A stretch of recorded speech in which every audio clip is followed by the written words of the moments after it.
installed Sri Nitai Gaur Natras, and Prabhu started his training in the deity program. So now our deities installation also, Prabhu was there, part of the installation, along with our Brahma Muhurta Prabhu and Sevatula Prabhu for installation of Sri Radha Syamsundar. After that, Prabhu has been serving as head pujar in Dallas, Houston, Chicago, and Radha Damodar buses, as assistant in deity program in all three New York temples, 55th and Street, 7th Avenue and Brooklyn.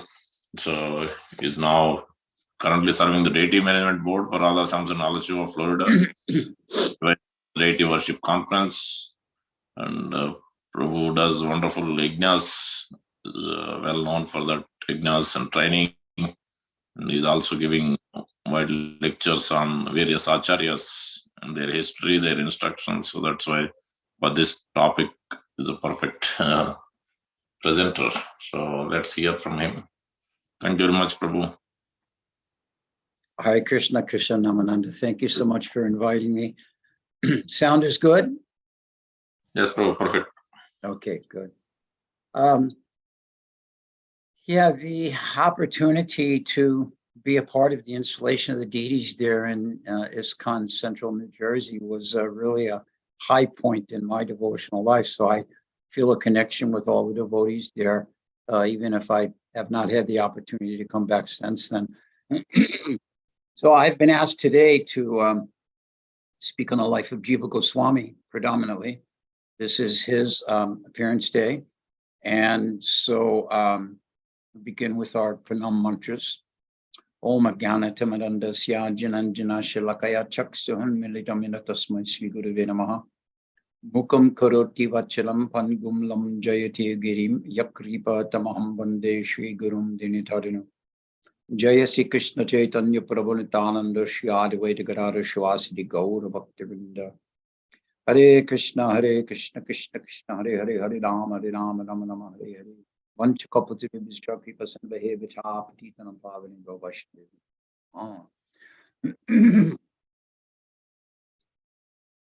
I think before we begin, it's essential, helpful even, to hear a quote that Srila Prabhupada gave about Jiva Goswami that's very significant in regards to Srila Prabhupada's own activities. And he says here, my mission is to spread the glories and the teachings of Jiva Goswami all over the world. So this is a very significant point, because we all know how extremely essential the teachings of Jiva Goswami are to our Vaishnava Acharya line, particularly in our Gaudiya Sampradaya, of course. And for Srila Prabhupada to take it upon himself as the mantle to spread the glories of Jiva Goswami throughout the world gives us some indication as to how important Jiva Goswami is to us. Of course, we have the 6 Goswamis of Vrindavan as glorified by Srinivas Acharya. And we know that they each play a very essential role.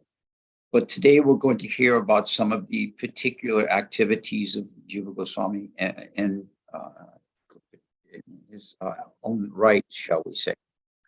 So Sri Sanatan, Sri Rupa, and Sri Ballabha, these were all 3 brothers. And they were employed due to some arrangement by the Bada Hussain Shah.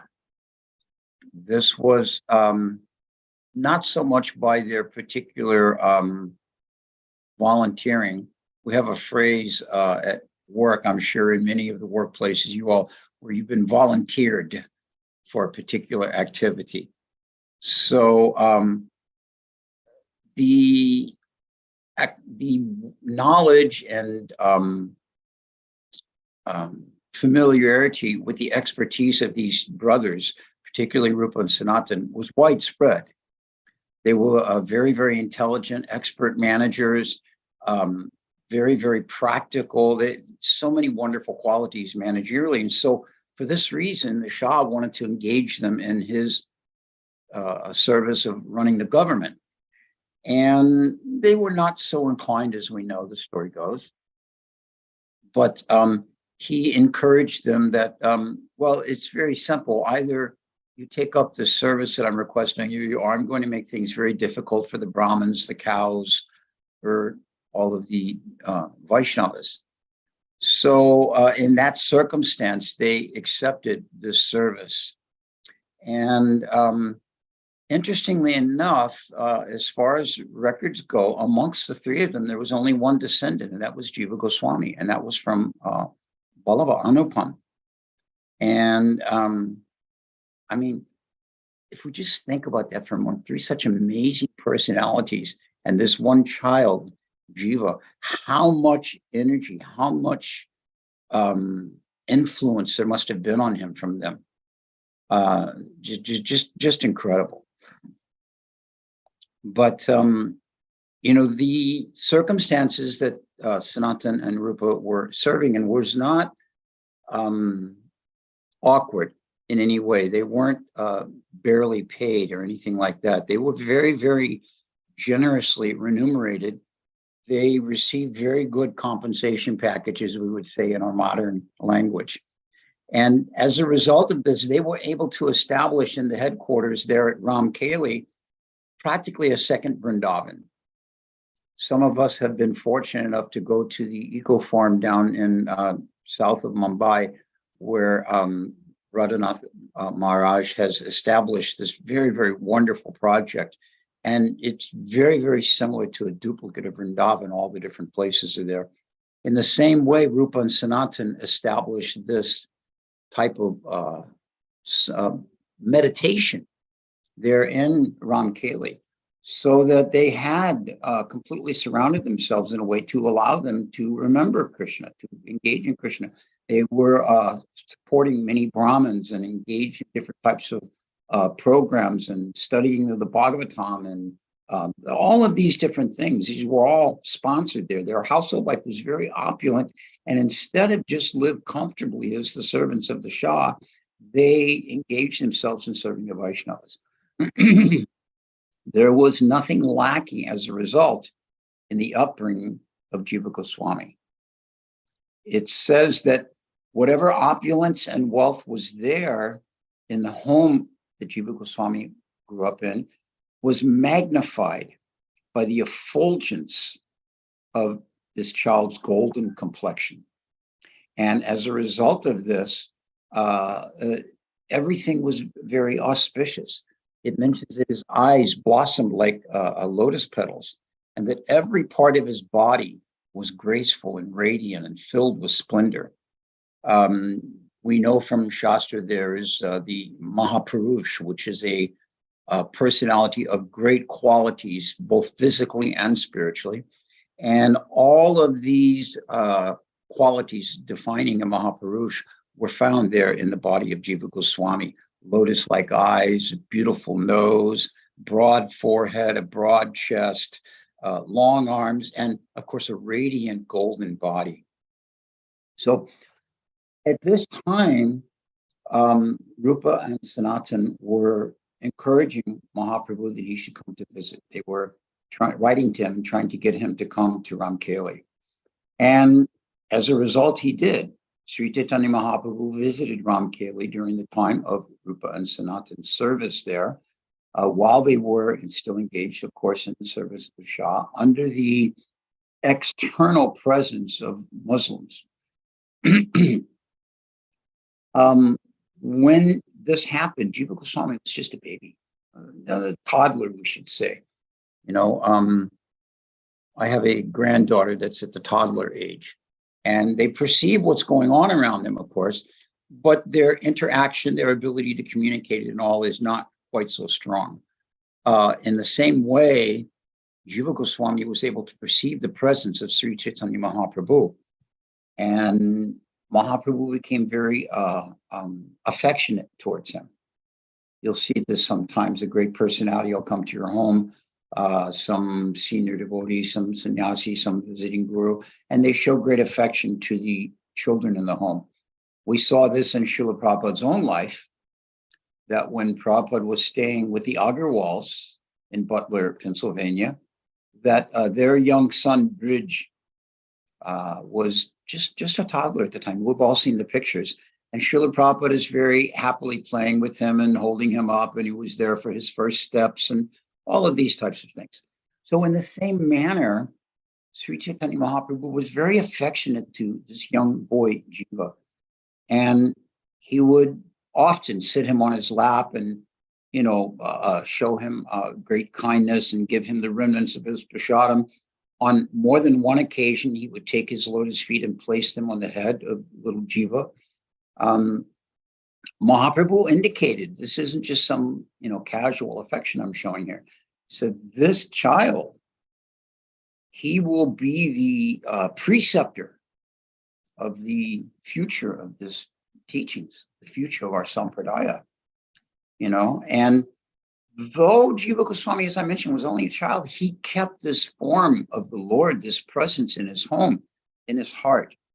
And, he grew up whenever he would be eating or whenever he would be sleeping or whenever he would be engaged in any studies, always in his mind, he was meditating on this form of Sri Chaitanya Mahaprabhu that had been there in his childhood. So in this way, he was very, very much attached to and developing a deep love for Sri Chaitanya Mahaprabhu. Now, later on, when his father and his uncles renounced family life and gave up the services that they had in Ramkeli, of course, this is a very long story, which we're familiar with and we can tell in another time and place.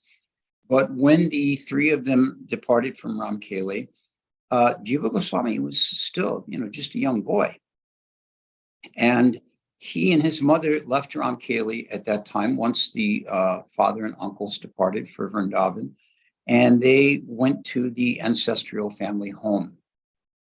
And the whole time in this period, Jiva Goswami was constantly crying tears of separation, not only from the fact that he was separated from Mahaprabhu, who had only met that one time, but from the fact that now his dear uncles and his father, who had been so kind and affectionate to him, who had showered him with so much love, they had also gone away.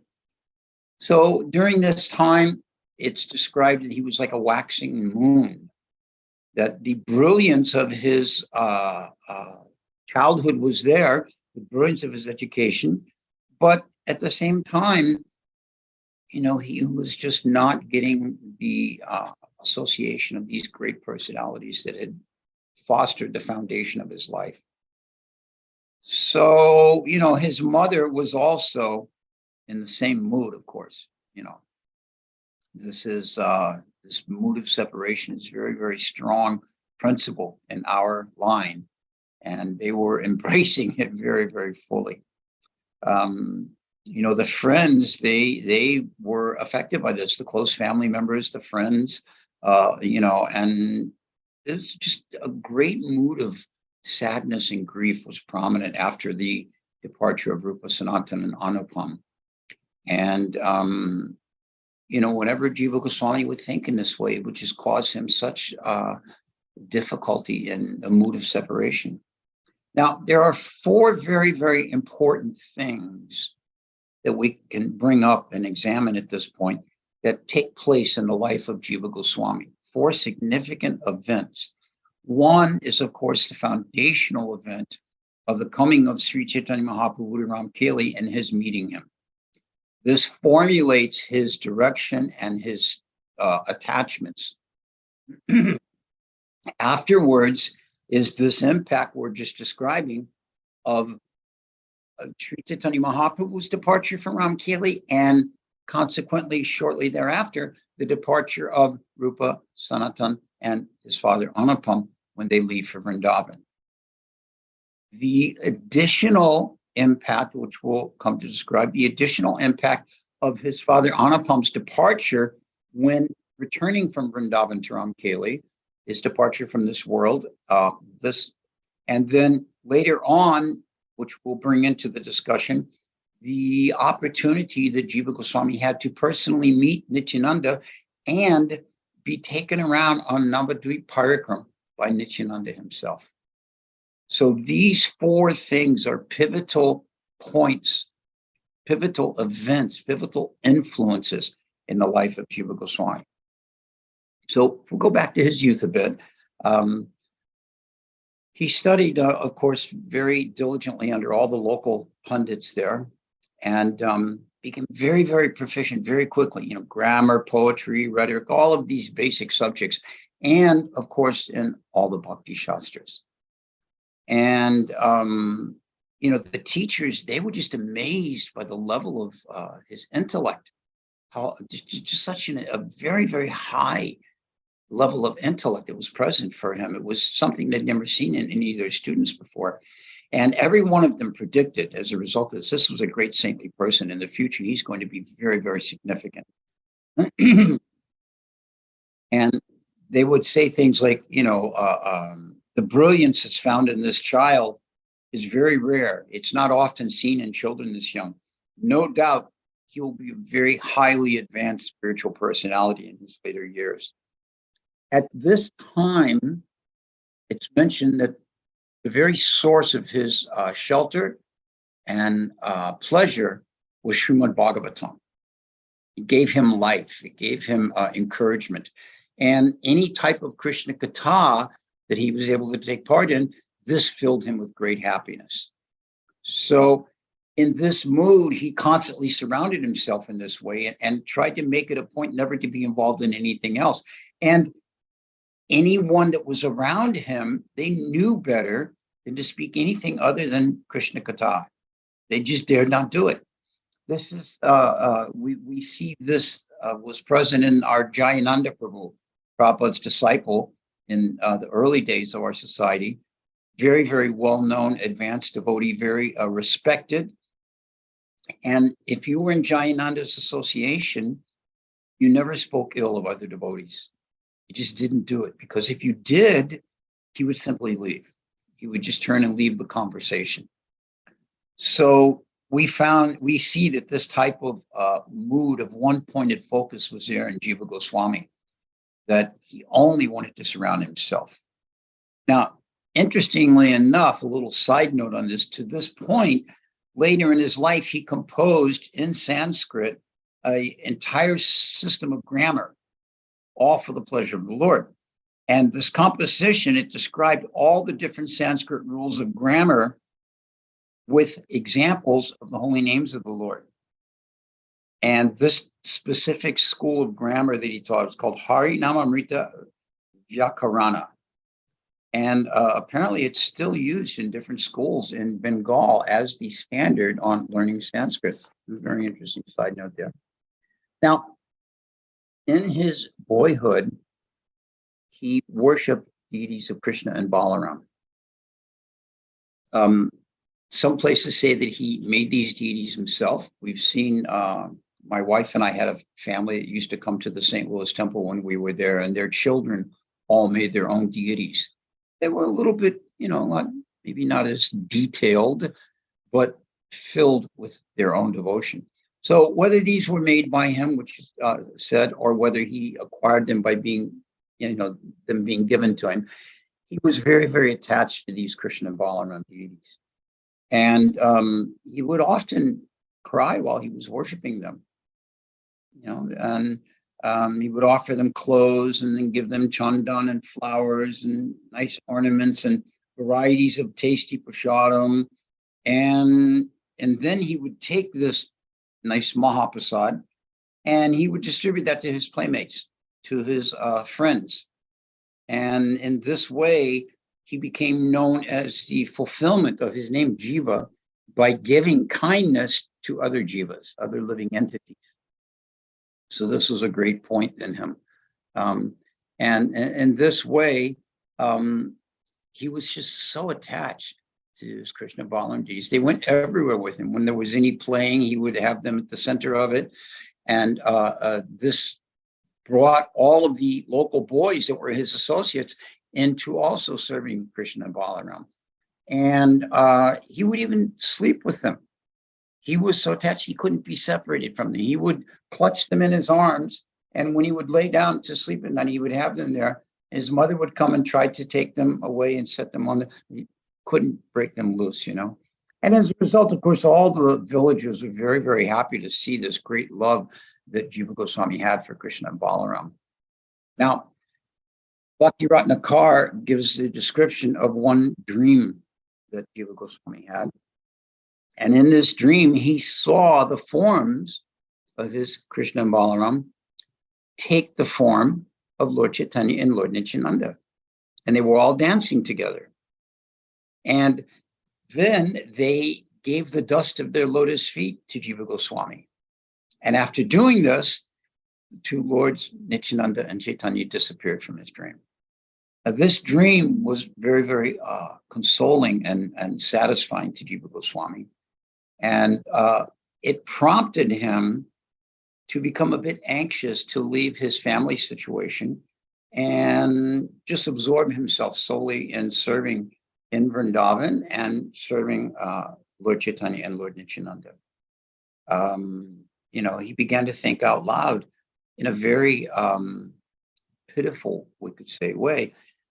How is it that I will be able to crawl out of this well of family life and devote my full time, my full energy, my very self to the service of these two most magnanimous lords, Sri Chaitanya Mahaprabhu and Sri Nityananda?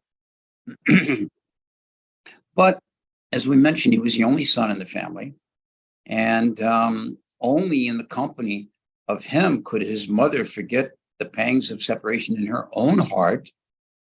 And, being the only son and the absence of a father and, taking care of his elderly mother, he had his responsibilities, which he was dedicated to. So when news did come around to him of his father's departure from this world, he was completely unsettled. This was just, too much grief for him. And it mentions that after this point that his eyes were never dry. He was just always crying in the separation from his father permanently now, in the separation from his two uncles, and in the separation from Sri Chaitanya Mahaprabhu. Family members tried to console him. His mother tried to console him. Friends tried to console him, but there was just no avail. No one was able to. And in this mood, everything connected with his family life just became a source of sadness to him. It just reminded him of all the pains of separation he had experienced. So some of his friends, some family members, had suggested at this point that he should go to Navadvip. And there he could bathe himself in the coolness of the lotus feet of Lord Nityananda. And that this might mitigate the burning grief that his mind and body were experiencing. Now, this is a very significant description because we know that the lotus feet of Lord Nityananda are described very, very nicely as like the cooling effect of millions of moons. The cooling effect of millions of moons. Nittai Padakamala. This is the impact of Lord Nityananda's lotus feet. So in this mood of burning separation, of grief that was just causing him so much difficulty, the contact with the lotus feet of Lord Nityananda would be the soothing salve that would give him some pleasure, some relief from this. And this is actually true with ourselves. Lobchan Das writes very nicely about this. Narottam Das Thakur explains very nicely about this as well. This Nittai Padakamala, the lotus feet of Nityananda, they can completely relieve us from any difficulties we're experiencing, any anxiety. Why? Because the anxiety we're getting is from the fire of material life that's burning. And we're in touch with that fire. So as a result, that heat is impacting us. But the lotus feet of Nityananda, they will cool that fire and give us that shelter. So in this way, he was encouraged. You should do this. You should go to Navadvip and get the association of Lord Nityananda. So in this way, he put himself in touch with some pilgrims that were headed in that way. And he then began the pilgrimage to Navadvip to associate and meet Lord Nityananda. Now, Nityananda Prabhu, of course, we know is the omniscient Lord. He's situated in the heart of every living entity. And he could understand that Jiva Goswami is on his way to Navadvip. So he began his journey, because he was in his hometown, which is not so far from there, but he began his journey as well to Navadvip to meet Jiva there. After a few days, Jiva Goswami arrived in Navadvip, and immediately seeing the beauty of Navadvip, you can just imagine what it must have looked like just during the time of Mahaprabhu. And seeing that beauty of Navadvip, he was just so charmed. He immediately fell down on the ground and offered his obeisances to the very place, and offered his obeisances to Mother Ganga, rolled in the dust, and immediately inquired from the different villagers, where is the direction to the house of Mahaprabhu? And more to the point, where will I find Nityananda? And he came to find out that Nityananda was staying at the house of Srivas Pandit. This was Srivas Pandit was very dear to Nityananda. Whole nother story. All of the lives of Vaishnavacharyas, all of our history, each of the stories are interacting, and we can go on and on and on for hours. And this is how devotees would surround themselves constantly with Krishna Katha. But for the sake of staying with our storyline today, he found that Nityananda was staying at the house of Srivas Pandit. And he arrived there, presented himself, falling on the floor, offering his full dandabaj to Nityananda. Nityananda came over to him, kindly and very lovingly looked at him, reached down and picked him up off the ground and embraced him. And very lovingly, he looked at him and said, "So, you are the nephew of Rupa and Sanatan?" And as a way of answering, Jiva Goswami, upon hearing the names of his dear uncles uttered by Lord Nityananda, fell into a swoon again and fell on the ground again at the lotus feet of Nityananda. And Nityananda this time also picked him up off the ground and then brought him into the house and set him down, gave him a comfortable chair, some refreshment. We know from our etiquette that when an exalted guest, any guest, but particularly an exalted guest comes to your home, you at least give them a nice chair, greet them with some pleasing words, and give them some fresh drink. This is the minimum for receiving a guest. So in this way, Nityananda set him down and then began to inquire about all of the different extended family members of Rupa and Sanatan and Anupam, Jiva's relatives, how everyone was doing there, what their devotional service was, and like this. And then Jiva Goswami was introduced to all the devotees present in Navadvip that had come to be with Nityananda. And he offered obeisances at the lotus feet of each of these devotees. Sometimes we hear how Raghunath Das Goswami offered obeisances to 1,000 Vaishnavas a day. And we tried to calculate, how did this happen? Did he gather them all in one group and offer at once? Did he go and offer 111? In this way, these kind of thoughts are there. So here we see that Jiva Goswami offered obeisances to each of the Vaishnavas that were there, that were the associates of Mahaprabhu. And they were all very happy to meet him, because they all understood this is the nephew of Rupa and Sanatan. They had already met Rupa and Sanatan, who had come through on their way to Vrindavan. Rupa and Sanatan were such amazing individuals. And so now they're meeting the nephew, Jiva. So everybody was very happy to see him. And at that time, on that day, something very special happened. And that was that Jiva Goswami received the remnants directly from Lord Nityananda's prasadam. So in the course of his life now, he's had the lotus feet of Nityananda, the lotus feet of Lord Chaitanya and the remnants of Lord Chaitanya, and now the lotus feet of Nityananda and the remnants of Lord Nityananda. What a wonderful benediction. Just so amazing. So the next day, after getting settled and taking rest in the evening and everything, and the next day, Nityananda took Jiva Goswami to meet Sachimata, to the childhood home of Sri Chaitanya Mahaprabhu. And when Jiva Goswami saw with splendor the beauty, just the simplicity of purity that was there, he just became so satisfied he immediately threw himself down on the ground, rolled in the dust, just completely imbibed and embraced himself with this mood of what this meant to be at the birthplace of Sri Chaitanya Mahaprabhu.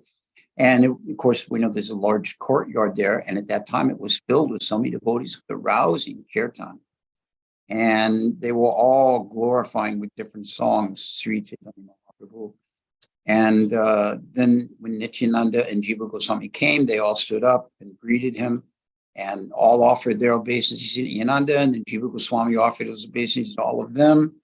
And then Jiva Goswami saw just beyond the courtyard, on the veranda of the house, seated in a very comfortable chair, was Srimati Sachi Mata herself. His joy upon getting the darshan of the mother of Sri Chaitanya Mahaprabhu knew no bounds. It describes in Bhakti Ratnakar that she was dressed in a very simple silk white chadar, and it was complementing the white sari that she was wearing. And this was complemented by the white hair in her elder years, of course. And that all of this, in addition to her own natural countenance, made her as effulgent as a full moon and equally as beautiful. Her body, of course, it mentions, was trembling with old age. She was very thin from her austerities, but nonetheless, the courtyard emanated with her divine effulgence. And she would constantly be focused in remembrance of Sri Chaitanya Mahaprabhu with her eyes closed and tears coming from them. She became aware that Nityananda was there, and she called to Ishan, the servant in the house. Ishan, Shripad has arrived. Please come and wash his feet. And of course, we know she had this very affectionate motherly role towards Nityananda. And Nityananda dutifully came and allowed Ishan to wash his feet. And he offered his obeisances to Sachi Mata, the mother of the Supreme Personality of Godhead. And then he took his own seat. He then brought Jiva Goswami forward and introduced Jiva Goswami to Sachi Mata. Sachi Mata reached out and took her hand and placed it upon the head of Jiva Goswami, giving him all blessings. And with this touch from the hand of Sachi Mata, Jiva Goswami began to float in an ocean of just pure happiness and ecstasy. All sadness and morosity that may have been left was completely dissipated. And Sachi Mata requested that Nityananda and Jiva Goswami please go and honor Prasadam. Her exact words, Bhakti Ratnakar says, "You take Prasadam here in the house of your mother today, my child. I have offered all of these preparations to Sri Gauranga Mahaprabhu. Now you eat the Mahaprasad." So in this way, Jiva Goswami gets, in addition to the mercy of Sri Chaitanya Mahaprabhu, in addition to the mercy of Nityananda Prabhu, now he's getting the direct mercy and Mahaprasadam from the home of Sachi Mata. I mean, what an amazing life. Who can even perceive of such blessings? So Jiva Goswami spent some days in Navadvip, and there are many different writings of this pastime of him spending the time with Nityananda. And they toured all 9 islands in Navadvip. And at each place, Nityananda would introduce to Jiva the different personalities that were there, the pastimes of the Lord that took place there, and allow him to relish this mood of service that was going on there. Then, after some days in the association of Nityananda and getting the darshan there in Navadvip of all these amazing holy places, then he was ordered by Nityananda that he should go to Varanasi, to Kashi. And in Kashi, he was told by Nityananda, you should study under Madhusudana Vaschapati. Madhusudana Vaschapati was a disciple of Sarvabhauma Bhattacharya. Now, Sarvabhauma Bhattacharya I'm sure you're all familiar. Sarvabhauma Bhattacharya was a highly educated pundit, very, very knowledgeable, and had been brought to the path of bhakti very successfully by Sri Chaitanya Mahaprabhu. And his disciple was Madhusudana Vaschapati. And so this was who Jiva Goswami was sent to study under. And the understanding of the Srimad Bhagavatam that was expanded on by Sri Chaitanya Mahaprabhu to Sarvabhauma Bhattacharya and by Sarvabhauma Bhattacharya to Madhusudana Vaschapati would now be established in Jiva Goswami. So this long line, even though Jiva Goswami did not get directly taught by Mahaprabhu, Mahaprabhu to Sarvabhauma Bhattacharya, Sarvabhauma Bhattacharya to Madhusudana Vaschapati, Madhusudana Vaschapati to Jiva Goswami. This was Nityananda's arrangement for Jiva Goswami's education in the teachings of Sri Chaitanya Mahaprabhu. And Jiva Goswami mastered everything. He was expert. After spending a considerable period of time there and being trained, this wasn't like, take an afternoon and read something and go. No, he spent some time there and studied under Madhusudana and very detailedly embraced his teachings. And after some time, it was required for him to set out for Vrindavan. And there in Vrindavan, he received the shelter of Rupa and Sanatan. You might say the family was reunited in that sense. His father had departed, but now he was able to have the association of his uncles who he had not seen since he was a young child.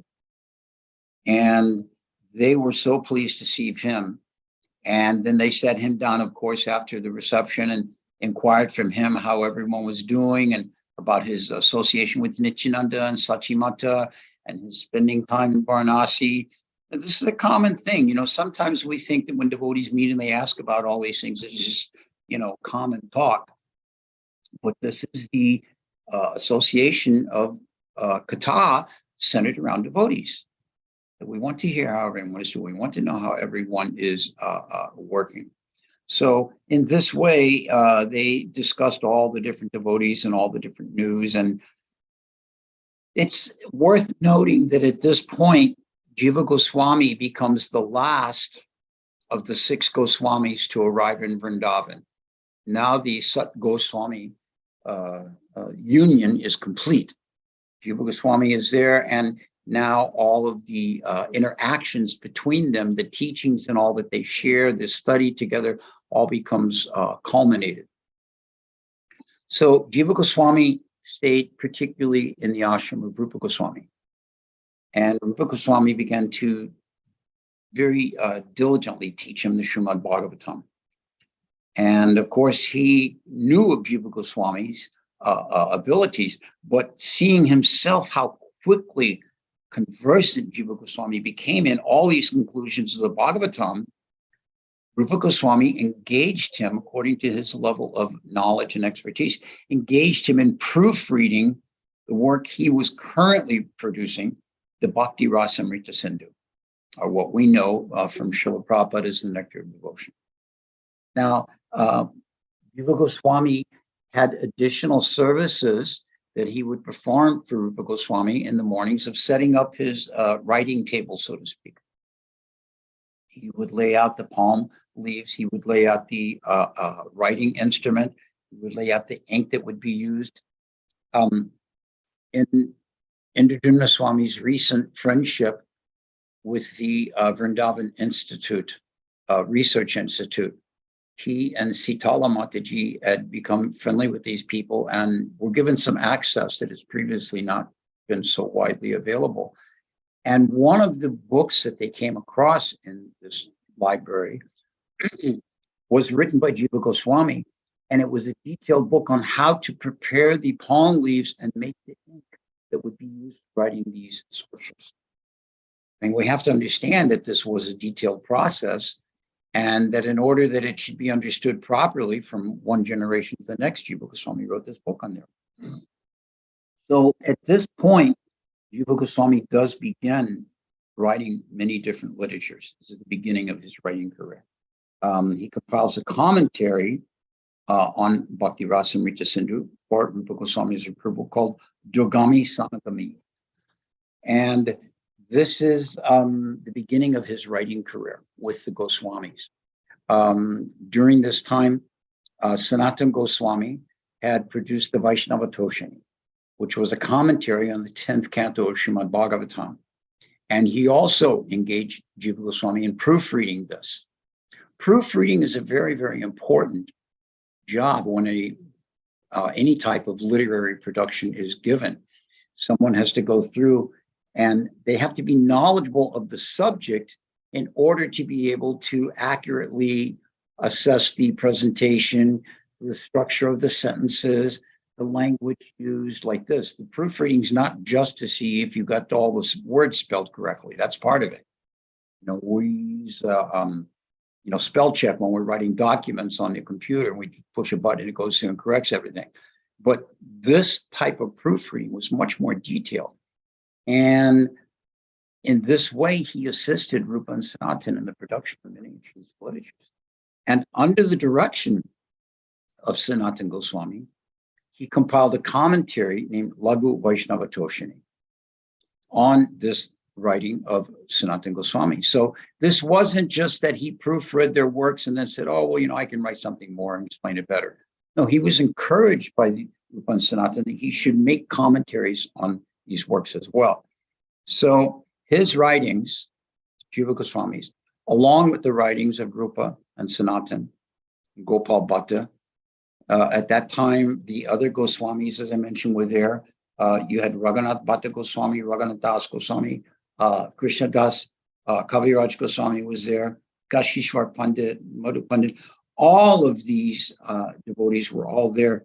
And the writings of Rupa and Sanatana and Jiva completely just fascinated all these other devotees. They were amazed at the knowledge that was being put there. This is often described as the beginning of the golden age of Braj. This was the point at which everything was culminating, and the history that we hold dear to our hearts of our line, this is when it's all beginning very, very strongly right there. Other services that Rupa Goswami performed that Jiva Goswami performed for Rupa Goswami, he would bring the water for their bath, for Rupa and Sanatana's bath in the morning. This required making a trip to the Jamuna. As you will know, there was no central plumbing. It wasn't just, step into a separate room, turn the shower on, and no, of course, someone had to bring the water. So this was one of Jiva's services to his uncles. He would go to the Jamuna early in the morning and gather the bath water for them and bring it back. Possibly it was heated, possibly it was just taken as it was. That's, depending on the season. He would also engage in the very intimate service of massaging them with oils, particularly certain oils on their heads, because this would cool the brain and allow them to think very clearly. He would engage in cleaning their ashrams. He would engage in assisting them in worshiping their deities. This is something that we sometimes don't think about, but when you have someone who is assisting you, as we use the word, a servant, oftentimes they'll be engaged in the worship of the deity. For instance, the deities of Rupa and Sanatana, here we see that sometimes they would engage Jiva in worshiping them. Maybe they're caught up in some deep writing they didn't want to break away, or maybe they're out for a day or two in some other forest in Vrindavan. So they would even engage Jiva Goswami in this way. He cooked for them. And of course, cooking for them was not anything elaborate like a deity offering of, multiple preparations, but still their foodstuffs he would cook for them. And then, as we've mentioned, correct their manuscripts, do the proofreading on them. So in this way, he had very intimate and close services to Rupa and Sanatana. And, not only from the point of view of them being his uncles was he very attached, but from the point of view of serving them in this way. This is a very essential point. Service to a devotee increases our attachment to that devotee. This is why whenever a guru comes to visit a temple or comes to visit our home, we're very interested to do some service. We very much want to be able to give some service to that person, because by that mood of serving, we develop a relationship. And by accepting that service, the person who's receiving it wants to reciprocate and gives their blessing, gives their knowledge, gives their association. So this is the reciprocal process of Krishna consciousness. This is the reciprocal process in any relationship by service. So what to speak of adding the important aspect of spiritual teachings to this? So in this way, this relationship between Rupa and Sanatan and Jiva was not only familial, but it was also very, very spiritually based. Rupa Goswami initiated Jiva Goswami. And after giving him the divine mantra, he would more regularly engage him in the worship of Radha and Damodar. Sadhana Deepika is a book describing the deity of Damodar being fashioned by the own hand of Rupa Goswami for his disciple Jiva. And this is the Radha Damodar that are presently worshipped in Jaipur today. In this way, Jiva Goswami had a very intimate relationship with Rupa and a very protective relationship too. There was one time a aging Vaishnava, his name was Ballavacharya, and he gave some advice, a little bit critical, not critical in a bad way, but some suggestive advice to him about some writing he was doing. Rupa Goswami had actually given him the papers on a book he was writing and asked him to please look it over and give some advice. And so Ballava gave some suggestions. Well, this here and change that there and so on like that. Now, Jiva Goswami was much younger than Ballava, but he was, he bristled, you could say, at the idea of someone correcting Rupa Goswami's writings. So he waited until Ballava departed from the presence of Rupa Goswami and went to take his bath. And then he, on the excuse of gathering water for Rupa Goswami, he excused himself. And he approached Ballava and inquired from him, how is it that you have the audacity to instruct Rupa Goswami? The points that you've made, and then he began very philosophically to explain why the points that Rupa Goswami had presented were correct and why the so-called corrections from Ballava were not. Ballava was not steeped in false ego. He could understand very clearly the point being made by Jiva and its accuracy. And he accepted. He said, yes, actually, you're right. So he returned after his bath to Rupa Goswami, and he said, I spoke with your disciple, Jiva Goswami, and I agree with the points that he made, that your presentation is accurate and my suggestions are not necessary. So he departed then, and Rupa called for Jiva. And Rupa scolded Jiva Goswami. Rupa said, I'd actually wanted Ballava's input, but you, being a young upstart, he used the word, have thought it appropriate that you can correct him, that you can chastise him. So this simply shows that you're not qualified to live in Vrindavan because you have false ego. So therefore you should leave. Now this is a very, very strong instruction being given by Rupa Goswami to Jiva. Jiva's entire life, as we've just described, is surrounded by his service to Rupa and Sanatan. He has nothing else. And because of this conversation, Rupa has instructed him to leave Vrindavan. So he did that. There's a place about 45 minutes near Nandagat, 45 minutes from Vrindavan, from Rupa Goswami's Bhajan Kutir at the time. And Jiva Goswami went to this place. And it's mentioned he found a crocodile hole, an abandoned crocodile hole, and this small cave, we can say. And this is where he lived. And he not only stayed there, but he fasted. And he fasted for many, many days. And then when he did begin to take some food, he would just take some wheat flour, which he would beg, and mix that with some water from the Jamuna and like some kind of liquid porridge almost. That would be all he would eat. Some wheat flour mixed with Jamuna water, and that was that. So, this is a very, very austere practice. And he wouldn't associate with anyone. He was simply chanting and this very, very austere eating. And as a result, he was becoming very, very thin, very emaciated. And the local devotees, they could perceive this. So they went to Sanatan. Now, there's a very specific reason why they went to Sanatan Goswami. Sanatan Goswami was known to be like the uncle of all of Braj Mandala. He would regularly go around to the homes of people and meet with them, speak with them, talk with them like a family member. So how is your business going? How is the agriculture this year? Is your daughter married? How is your son's education? I heard that so-and-so in your family passed away recently. And he was very accommodating in this way, approachable, we could say.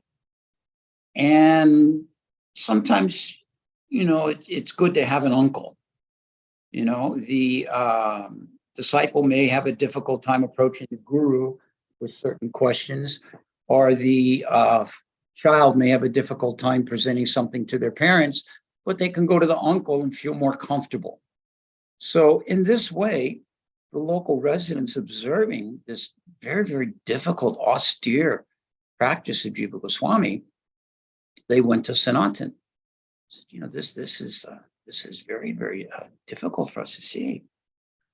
So Sanatan Goswami, he went for himself to observe Jiva Goswami and meet with him and see what he was doing. And he was just shocked almost. So he returned to Rupa Goswami. And it's interesting, a little play on words. Sanatan Goswami said to Rupa, he said, I'm a little concerned that you're not following strictly the instructions from our Sri Chaitanya Mahaprabhu. Goswami was a little taken aback. I didn't realize there was something I'm neglecting. Please, what is that? And Sanatan Goswami said, well, Mahaprabhu has encouraged that we should all be jiva doi, very kind to the jivas. But you are neglecting one jiva.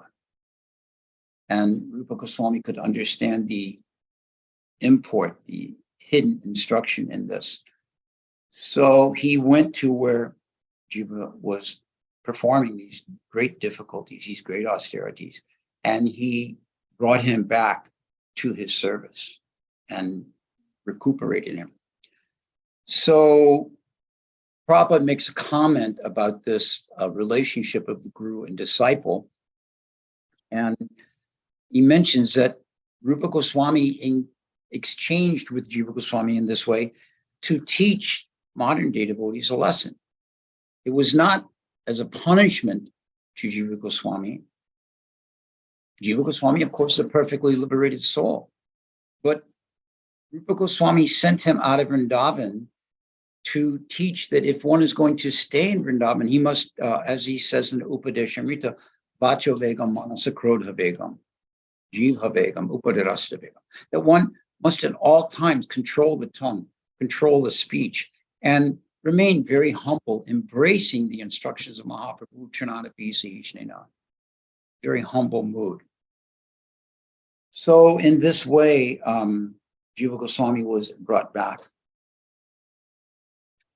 After the eventual disappearance of Rupa and Sanatan, Jiva Goswami continued the tradition they had inaugurated.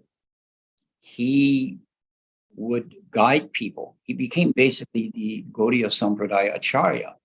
And he would guide Vaishnavas, not only in Vrindavan, but Navadvip, Jagannath Puri. And although he was the undisputed leader at that time, he acted in a very humble way as a servant of all others.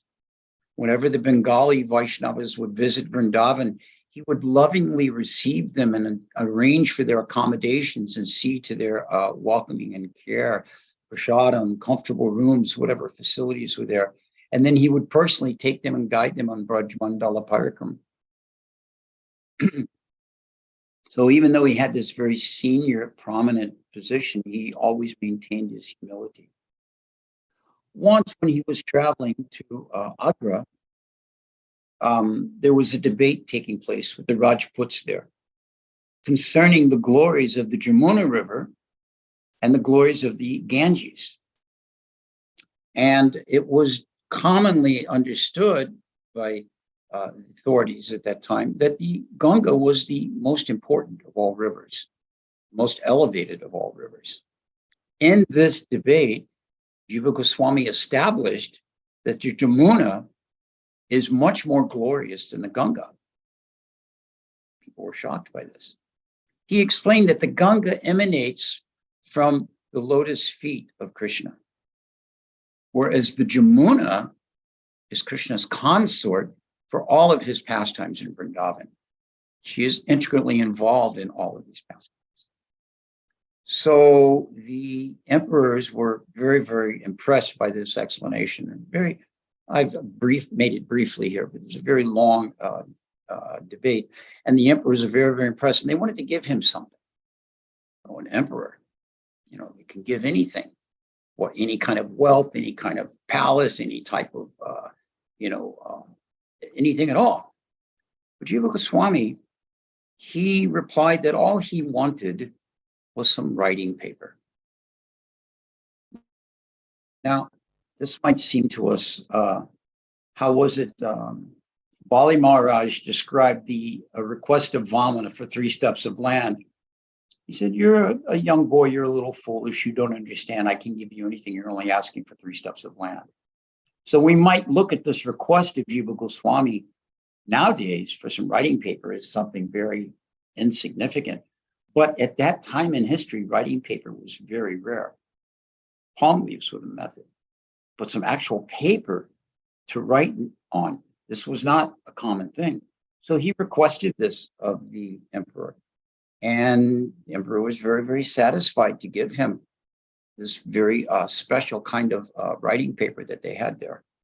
So he gave him this as a present, and this was a means that Rupa Goswami used. Now, Jiva Goswami used. And Jiva Goswami requested one other thing of him. At that time, Vrindavan was a great forest. Even during the time of Bhakti Siddhanta Saraswati Thakur, he mentions on the Braj Mandala Parikram from Vrindavan to Govardhan, one could walk and not see the sun at all because there were so many trees, be in the shade of trees.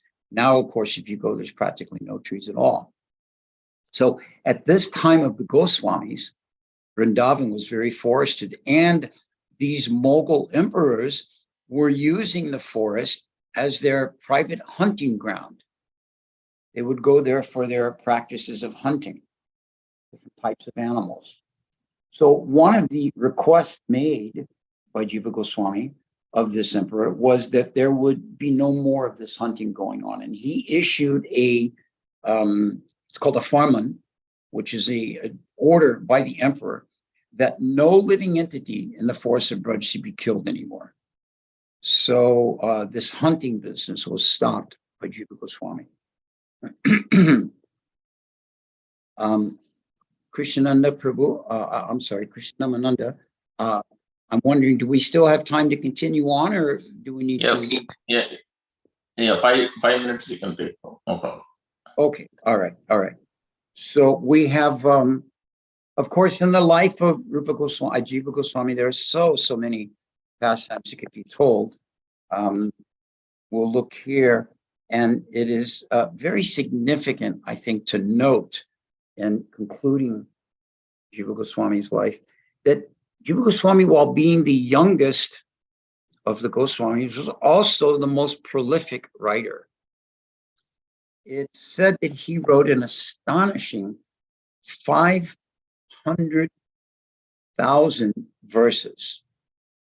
This comes to somewhere in the neighborhood of 25 very elaborate works. Now, it's interesting to note that, let me just grab my papers here.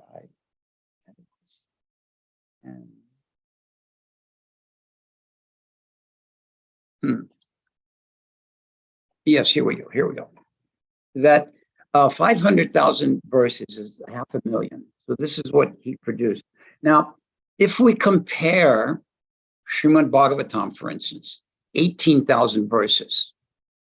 We look at the Mahabharata. Mahabharata is said to be 75,000 verses. These two combined together, 92,000 verses. This makes up less than a quarter of the literary output of Jiva Goswami. This is why he is highly respected by Sanskrit scholars and many academic people, even in today's world, as being one of the greatest scholars. So the writings of Jiva Goswami are there and they're available to us. His immediate training of Narottam, Srinivas, and Shamananda is another whole elaborate section of Jiva Goswami's activities, which we can describe at another time. But these are just some brief stories we've discussed today on the teachings of Jiva Goswami, on the life of Jiva Goswami. We'll bring it to a conclusion here and thank Krishnamananda Prabhu very much for requesting me to speak on Jiva Goswami. It's a great opportunity for me to do so today. Being Christmas, it's interesting to note that Jiva Goswami, at least in the lunar calendar this year, has appeared on the same day as they celebrate the birth of Jesus. And both of them were very, very kind to all the living entities. And we can see these parallels there very much. Srila Prabhupada often referred to Jesus Christ as a Shaktivesh avatar, an empowered personality who came to this world for the purpose of delivering the conditioned souls. And we see these similar types of qualities can be found in all of our great acharyas throughout history. So we'll finish there. Krishnamananda Prabhu, thank you very much for this opportunity. I'll let you conclude the session. Thank you very much, Kathatma Prabhu. Wonderful narration describing and instructions of Jiva Goswami, his whole life pastimes. Any questions? Quick question, one or two questions anyone has? Please raise your hand or you can unmute 1 minute.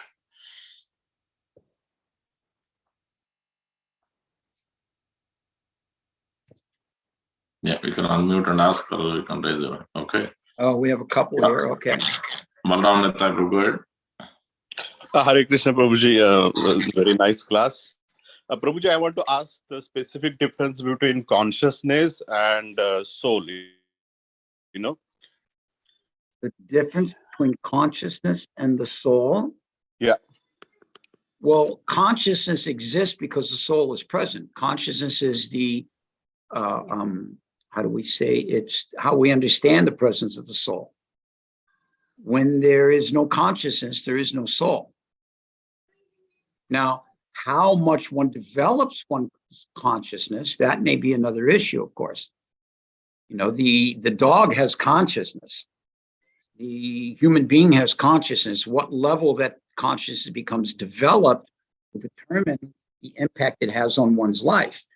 But the fact that there is consciousness is only capable because the soul is present. This is a symptom of the soul.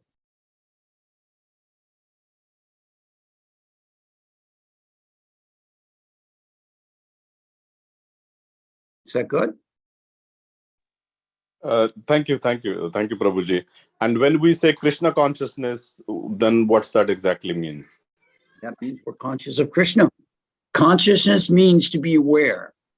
So we are aware of eating, sleeping, mating, and defending. We are aware of, engaging in all the different mundane activities. Or we are also aware of Krishna.